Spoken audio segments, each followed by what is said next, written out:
Ano,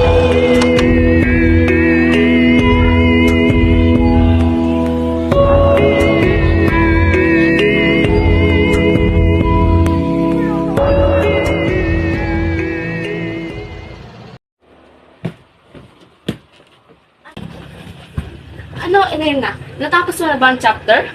Opo, Nay, malapit ko na po matapos yung kasaysayan aralin.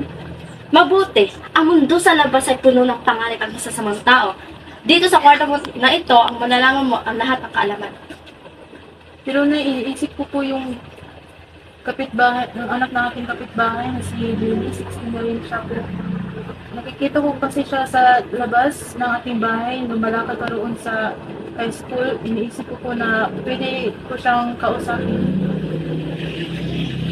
Elena, ilang beses na natin ito pinag-usapan. Sabi ko, ang mga kaibigan dyan sa labas ay puno ng pagtataksil. Ang school ay puno ng korupsyon. Pinag-iingatan ka lang namin kasi mahal ka namin. Tignan mo to! Hindi po.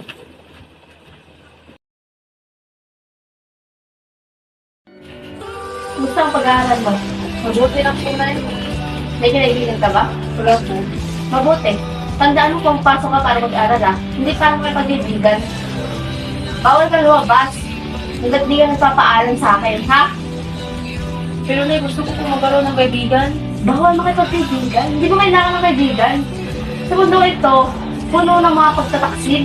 Pinoprotektahan lang kita. Pero Nay, gusto ko po magkaroon ng sarili kong buhay. Makita dito sa kwarto mo. Hindi.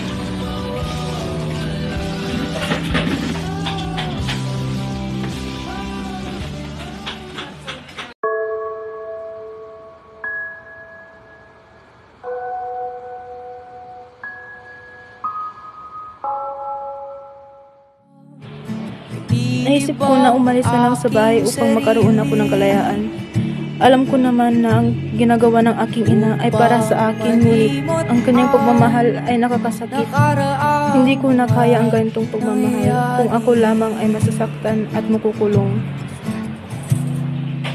Di na nanahimik, sariling pag-iisip, may oras na walang ikaw lang ang nasa isip. May mga tao na alis at mananatili, di tiyak ang tadhana, kaya't maaaring magkamali. Lungkot at sakit, patuloy na